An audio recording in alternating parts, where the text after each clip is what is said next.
सामान्यांच्या न्याय हक्कासाठी पाहत रहा फक्त दखनी स्वराज्य।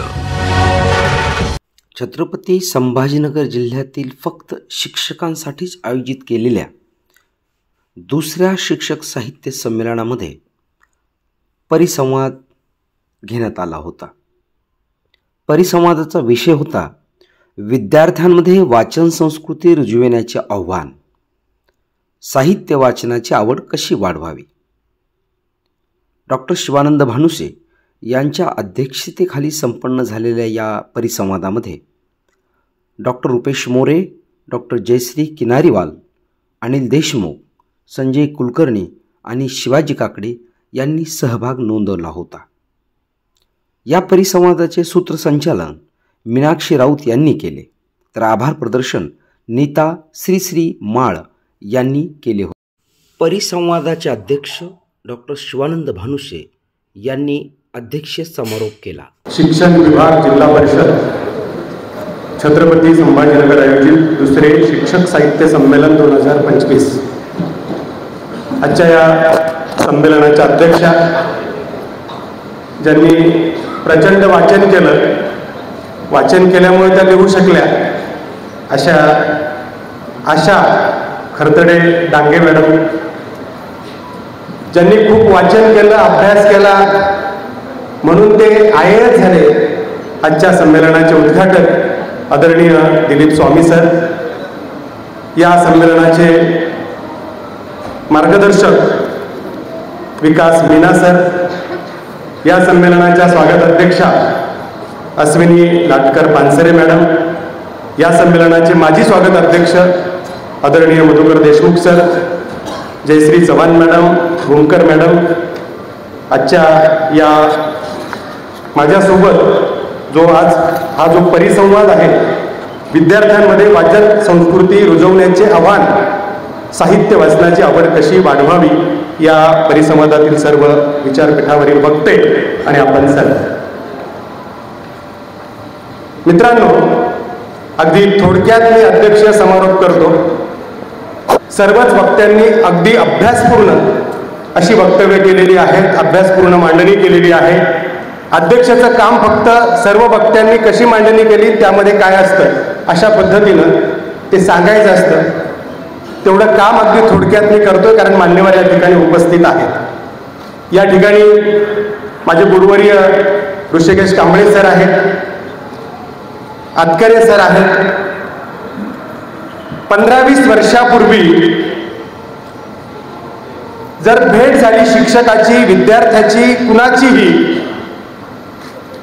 तर विचारलं जात होतं सध्या काय वाचतोस, सध्या काय लिहितोस। आता ते नाही विचारत शिक्षक एकमेकांना, कोणती गाडी घेतली, घर बांधलं का, प्लॉट घेतला का, अजून काय, ठीक आहे हे घेतलंच पाहिजे, हरकत नाही, बेस काय। म्हणून हा विषय समजून घेत असताना संस्कृती म्हणजे काय, वाङ्मयीन संस्कृती म्हणजे काय आणि वाचन संस्कृती म्हणजे काय, या गोष्टी आपण समजून घेणं अत्यंत आवश्यक आहे। कारण 15-20 वर्षाचा कालखंड जी स्थित्यंतर जगभर झाली ती पाठीमागच्या 1500 वर्षात पण झाली, एवढी झाली। खूप काळ झपाट्यानं बदलला आणि या बदलत्यामध्ये जी आव्हानं आपल्यासमोर उभी राहिली ती आव्हानं आपण समजून घेणं महत्त्वाचं आहे, ती घेतली पाहिजे। ज्यावेळी आपण वाचनाचं महत्त्व असं विशद करतो त्यावेळी ज्ञानेश्वराचं, तुकारामाचं, नामदेवाचं, संतांचं, विचारवंतांचं नाव आपण पुढे घेतो, तेव्हा आपल्या हे लक्षात येतं की तुकाराम महाराज ठामे ठोकपणे म्हणतात, वेदाचेच अर्थ आमासीच ठावा।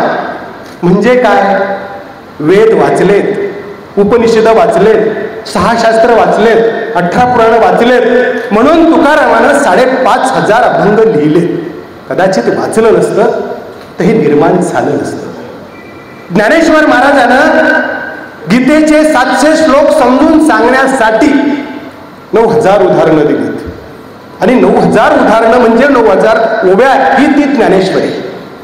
पृथ्वीच्या सगळ्या सीमा पार केल्यानंतर तुकाराम 5,500 उदाहरणं देतात, ते आमचे आदर्श आहेत।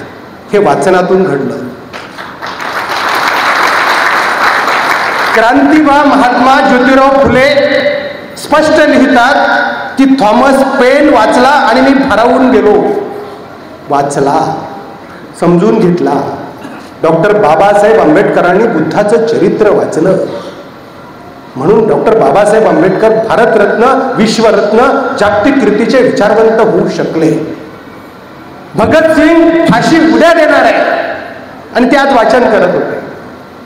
किमान फाशावर जाताना हा भगतसिंग वाचत होता एवढा तरी मेसेज गेला पाहिजे. काय होणार होतं? फासावर जाऊन मरणारच होता. या सगळ्या गोष्टी समजून घेत असताना अनेक उदाहरणं देण्यासारखी आहेत. फक्त मी ओझरता उल्लेख या सगळ्या गोष्टींचा या ठिकाणी करणार आहे. आपण समजून घेणं गरजेचं आहे. आपण शिक्षक आहोत.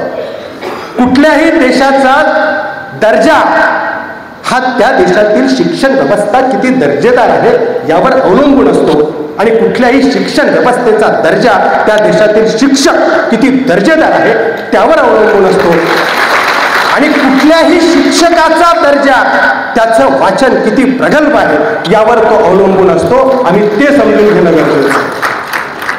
आपण आपली शपथ स्वतःच्या प्रामाणिकपणे, मी कुणाचे नाव घेणार नाही, की आपण या 2-4 वर्षात किती पुस्तकं वाचलीत एकदा आपण आत्मपरीक्षण करणं गरजेचं आहे. किती मासिकं लावलीत आत्मपरीक्षण करणं गरजेचं आहे. वर्तमानपत्रात सुद्धा गेल्या 5-10 वर्षात अग्रलेखच दिसत नाही. काहीतरी लिहिलं जातं, त्यांच्याही मर्यादा असतील कदाचित.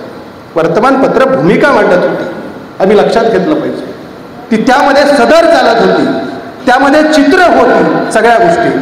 आणि आजही आमच्या मुलांना आम्ही मासिक वर्गणी भरली आणि मासिक लावून दिलंय का असे प्रश्न या निमित्तानं उपस्थित होतात. मित्रांनो, आज सोशल मीडियाचा काळ आहे.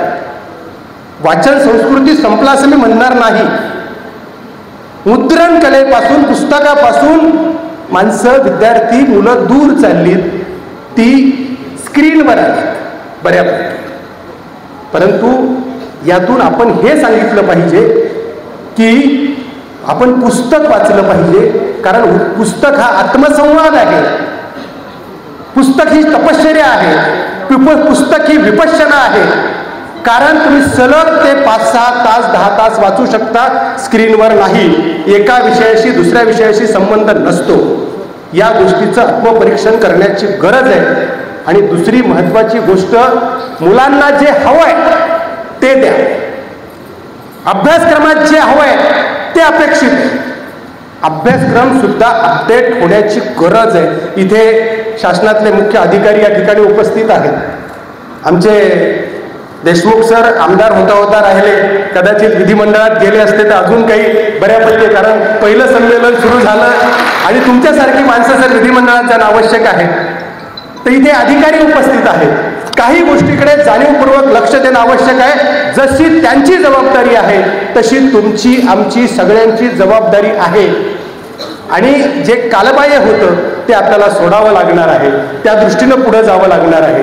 परंतु ज्ञानेश्वरी गाथा ही कधीच कालबाह्य होत नसते. ती आमच्या विद्यार्थ्यांपर्यंत पोहोचवता आली पाहिजे.